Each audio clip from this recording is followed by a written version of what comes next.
ప్రాణాలు కోల్పోవడంతో పాటు ప్రపంచ ఆర్థిక వ్యవస్థనే పూర్తిగా అతలాకుతలం చేసేసింది.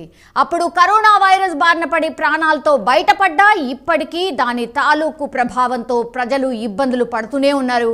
అయితే అప్పుడప్పుడు కొత్త వేరియంట్లు వెలుగు చూస్తూ ప్రజల్ని కొంతమేర భయపెడుతూనే ఉన్నాయి. ఇప్పుడు తాజాగా JN1 వేరియంట్ భీభత్సం క్రియేట్ చేస్తోంది. ప్రస్తుతం సింగపూర్లో JN1 వేరియంట్ వైరస్ విరుచుకు పడుతోంది. ఇటు మన దేశంలోనూ కేరళ, తమిళనాడు అండ్ తాజాగా మన రాష్ట్రంలో కూడా 5 కోవిడ్ కేసులు నమోదయ్యాయి.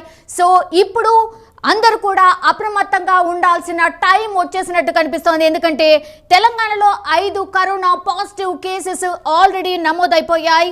కరోనా కొత్త వేరియంట్ కేసులతో ఇప్పుడు తెలంగాణ వైద్య ఆరోగ్య శాఖ కూడా పూర్తిగా అప్రమత్తం అయిపోయింది. ఇదే మన డిస్కషన్ పాయింట్. మనతో పాటు జాయిన్ అవుతున్నారు doctor Lasya Sai Sindhu, ENT surgeon and neurologist మనతో పాటు జాయిన్ అవుతున్నారు. As well as special correspondent news room నుంచి రాఘవ అందుబాటులో ఉన్నారు. ఫస్ట్ రాఘవ, మీ దగ్గర నుంచి స్టార్ట్ చేస్తాను. ఇప్పుడే అందుతున్నటువంటి బ్రేకింగ్ ఇది రాఘవ. 5 కేసెస్ ఆల్రెడీ మన దగ్గర కరోనా పాజిటివ్ కేసులు నమోదయ్యాయి. ఇది అతి పెద్ద బ్రేకింగ్. నౌ ఆరోగ్య శాఖ ఏం చేయబోతోంది? మళ్ళీ కరోనా కేసులు పెరుగుతుండడంతో ఒక్కసారిగా కేంద్ర ప్రభుత్వం అలర్ట్ అయింది. ఇప్పటికే అన్ని రాష్ట్రాలను అప్రమత్తం చేస్తూ నిన్న కేంద్ర వైద్య ఆరోగ్య శాఖ నుంచి అన్ని రాష్ట్రాలకు లేఖ రాయడం జరిగింది. కరోనా కేసుల విషయంలో అప్రమత్తంగా ఉండండి.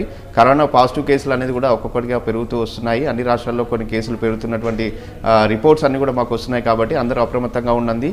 ఎవరు కూడా నిర్లక్ష్యంగా వ్యవహరించద్దు. ప్రతి ఒక్కరు కూడా మాస్కులు ధరించే విధంగా చర్యలు తీసుకునే అవకాశం ఉంటే తీసుకోండి అని చెప్పేసి కూడా చెప్పడం జరిగింది. దీంట్లో నిన్న కర్ణాటకలో 60 ఏళ్ల పైబడిన వాళ్ళందరూ కూడా ఈ మాస్క్ ధరించాలని చెప్పేసి కూడా చెప్పడం జరిగింది. అదేవిధంగా వివిధ రాష్ట్రాలకు సంబంధించినటువంటి వాళ్ళందరూ కూడా వైద్య ఆరోగ్య శాఖకు సంబంధించినటువంటి వాళ్ళందరూ కూడా అలర్ట్ అయ్యారు. ఇప్పటికే అన్ని ఆసుపత్రుల్లో, ఇప్పుడు మనం తెలంగాణ విషయానికి చూసుకున్నట్టయితే తెలంగాణలో ఇప్పటికే 5 కేసులు నమోదు కావడం జరిగింది. కానీ ఇది కరోనా పాజిటివ్ కేసులు, అంటే గతం నుంచి కూడా 1, 2, 3 నంబర్స్లో ఈ కేసులన్నీ పాజిటివ్గా వస్తున్నాయి. ఈ రోజు కూడా 5 కేసుల వరకు పాజిటివ్ కేసులు మాత్రం ఇక్కడ ఉన్నాయని చెప్పేసి కూడా చెప్తున్నారు. కానీ అది ఇప్పుడు ఉన్నటువంటి కొత్త వేరియంట్ JN1 కాదా అనేది కూడా ఇంకా నిర్ధారించుకోవాల్సిన అవసరం ఉందని చెప్పేసి కూడా ఇప్పటికే గాంధీ సూపరింటెండెంట్ చెప్పడం జరిగింది. సో మొత్తంగా కూడా గాంధీలో కూడా ఈరోజు గాంధీ సూపరింటెండెంట్ మాట్లాడుతూ మేము ఇప్పటికే 50 మందికి సంబంధించినటువంటి బెడ్స్ ఒక వార్డుని కూడా అరేంజ్ చేయడం జరిగిందని చెప్పేసి కూడా గాంధీ సూపరింటెండెంట్ చెప్పడం జరిగింది. ఎట్టి పరిస్థితుల్లో మేము ఎలాంటి కేసులు వచ్చినా కూడా వాళ్ళకు చికిత్స అందించడానికి మేము సిద్ధంగా ఉన్నాం. దీనికి సంబంధించినటువంటి అన్ని ఏర్పాట్లు కూడా చేయడం జరిగిందని చెప్పేసి కూడా గాంధీ సూపరింటెండెంట్ చెప్తూ వస్తున్నారు. సో మొత్తంగా కూడా ఇప్పటికే కేంద్రం ఇచ్చినటువంటి సూచనలు మనం గమనించినట్లయితే ఎక్కడెక్కడైతే ఈ పాజిటివ్కి సంబంధించినటువంటి కేసులు కానీ, అదేవిధంగా ఈ జలుబు, దగ్గు అంటే ఇన్ఫ్లుయెన్జాకి సంబంధించి, అంటే ఈ పాజిటివ్ ఈ దగ్గరగా ఉన్నటువంటి సిచ్యువేషన్స్, ఈ సిమ్టమ్స్ ఏదైతే ఉంటాయో జలుబు కానీ, దగ్గు కానీ, బాడీ పెయిన్స్, అదేవిధంగా శ్వాస తీసుకోవడంలో ఇబ్బంది పడేటువంటి వాళ్ళు ఎవరైతే ఉంటారో వాళ్ళ పట్ల కొంచెం డెప్త్గా వాళ్ళకు RT-PCR టెస్టులు కానీ మిగతా టెస్టులు కానీ చేసేసి పాజిటివ్ నెగిటివ్ అనేది కూడా వాళ్ళకు వెంటనే తెలియజేయాలి అని చెప్పేసి కూడా దీంట్లో వైద్యులు అదేవిధంగా ఆరోగ్య శాఖ నుంచి సూచనలు చేస్తున్నటువంటి పరిస్థితి ఉంది. సో మొత్తంగా కూడా ఈ కోవిడ్ విషయంలో మాత్రం JN1 అనేది కూడా కొత్త వేరియంట్. అయితే దీని తీవ్రత ఎంతవరకు ఉంటుంది ఏంది అనేది కూడా ఇంకా ఇప్పటివరకు ఒకటైతే క్లారిటీ లేదు. కానీ గతంలో మనము కేరళకు సంబంధించినటువంటి వైద్య ఆరోగ్య శాఖకు సంబంధించినటువంటి మంత్రి మాట్లాడుతూ చెప్పినటువంటి విషయంలో మనం చూసుకున్నట్లయితే భారతదేశం నుంచి సింగపూర్ వెళ్ళినటువంటి వాళ్ళలో గతంలో ఈ 15 కేసెస్ నమోదు కావడం జరిగింది. JN1కి సంబంధించినటువంటి కేసులే. దీంట్లో అంత తీవ్రమైనటువంటి ఈ కోవిడ్ పాజిటివ్ ఏదైతే ఉందో దీంట్లో అంత తీవ్రత అనేది లేదు అనేది మాత్రం వచ్చింది. కానీ దానిపైన నిర్ధారణ రాఘవ 5 చనిపోయారు. ఇంకోటి, వైద్య ఆరోగ్య శాఖ మంత్రి దామోదర్ రాజనరసింహ వైద్య అధికారులతో ఏమైనా రివ్యూ చేశారా? ఎట్లాంటి ఆర్డర్స్ ఇచ్చారు? ఎట్లాంటి ఇన్స్ట్రక్షన్స్ ఇచ్చారు వాళ్ళకి?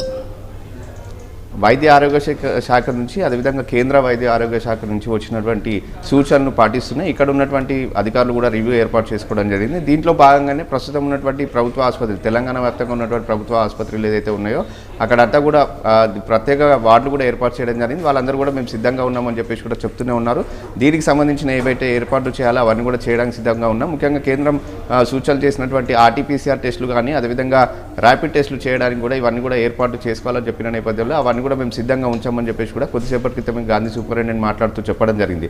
దీనికి సంబంధించినటువంటి ఏర్పాట్లు అన్ని కూడా చేస్తున్నాం. అదేవిధంగా ముఖ్యంగా జలుబు, దగ్గు కానీ, అదేవిధంగా శ్వాసకోశకు సంబంధించినటువంటి ఇబ్బందులు ఏదైతే వస్తాయో అవి ఇమీడియట్గా వాళ్ళందరూ కూడా వచ్చి చెక్ చేసుకునే తీసుకున్నట్లయితే దీని తీవ్రతను తగ్గించే అవకాశాలు ఉంటాయి, ఒకరి నుంచి ఒకరికి స్ప్రెడ్ కాకుండా ఉండే అవకాశాలు ఉంటాయని చెప్పేసి కూడా పలు సూచనలు వైద్యులు చేస్తున్నటువంటి పరిస్థితి మనం ఇక్కడ చూస్తున్నాం సార్. Yes, all right. మొత్తం మీద రాఘవ చెప్పినటువంటి ఇన్ఫర్మేషన్ అది. యా, డాక్టర్ లాస్యా సాయి సింధు మనతో పాటు ఉన్నారు. మ్యామ్, మళ్ళీ కరోనా వచ్చేసింది. యా, మనతో పాటు ఇంకో గెస్ట్ కూడా జాయిన్ అవుతున్నారు, ఎంవి జగన్నాథం గారు, CCMB scientist. Sir, hello sir, నమస్తే సార్. నమస్కారం. ఎస్ మ్యామ్, లాస్యా గారు మీతోనే స్టార్ట్ చేస్తాను. యా, మీరు ఈఎన్టీ స్పెషలిస్ట్ కాబట్టి మ్యామ్, ఇప్పుడు కరోనా కేసెస్ అగైన్ స్టార్ట్ అయ్యాయి. మన తెలంగాణకు కూడా 5 కేసెస్ ఆల్రెడీ నమోదయ్యాయి. ఎట్లాంటి జాగ్రత్తలు తీసుకోవాలి, పానిక్ కాకుండా ఏం చేయాలి? పరంగా చూసినట్టుగా అయితే గత 2 months నుంచి కూడా ఇన్ఫ్లుయెన్జా కేసెస్ అనేవి చాలా చూస్తూ ఉన్నామండి. నార్మల్గా అంటే దీంట్లో జలుబు దగ్గుతో ఒక 2 months నుంచి చాలా మంది పేషెంట్స్ మాకు వస్తున్నారు. అండ్ ఇక్కడే కాదు, ఆల్ ఓవర్ ద వరల్డ్ కూడా ఈ ఇన్ఫ్లుయెన్జా కేసెస్ అన్ని పెరగడం ఇవన్నీ అందరం చూస్తున్నాం. కాకపోతే ఏంటంటే పాస్ట్ ఎగ్జాక్ట్లీ ఒక ఫ్యూ డేస్ నుంచి ఒక మంత్ నుంచి